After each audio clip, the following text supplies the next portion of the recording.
करून आणि फेसबुकवर झळकून आमदार होता येत नाही, त्यासाठी लोकांच्या हृदयात जावं लागतं, अशी शेरेबाजी नाव न घेता शेकापचे ज्येष्ठ नेते आणि माजी आमदार पंडित पाटील यांनी करताच सर्वांच्या भुवया उंचावल्या आहेत. ते कोणाविषयी बोलले ते सारे जण कळून चुकले आहेत. इतकंच नव्हे तर शेकाप पक्ष केवळ कुटुंबाचा नाही, तो कार्यकर्त्यांचा पक्ष आहे, असेही विधान पंडित पाटील यांनी जयंत पाटील यांचं नाव न घेता केलं. यामुळे शेकापच्या पाटील कुटुंबात काहीच आलबेल चालले नसून येथे ही गृहकलह सुरू असल्याचं आता बोललं जात आहे.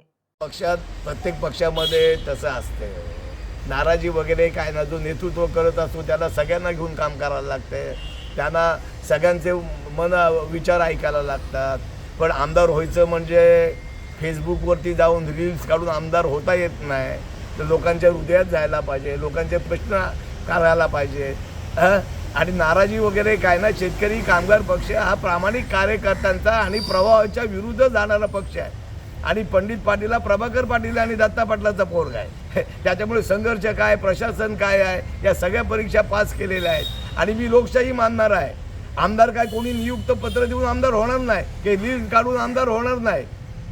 सर्वसामान्य जनतेचा रायगड जिल्ह्याचं राजकारण हे पंडित पाटील याचा आवाज नाव घेतल्याशिवाय होत नाही. विरोधकांना जरी शिव्या द्यायच्या असतील तर पहिला श्री पंडित शेठपासून असते. कारण रायगड जिल्ह्याच्या राजकारणामध्ये मी बराच वेळ काम केलं आहे. जयंत पाटलांच्याबद्दल कोणाच्या मनात दुवा नाही, कोणाच्या मनात नाराजी नाही. दुर्दैवाने आम्ही आघाडी केल्या, त्या आघाडीमध्ये आम्हाला यश आलं नाही म्हणून काही लोकांच्या भावना असतील. विरोधक ते सांगतात की यांच्या भानगडी होऊन दे.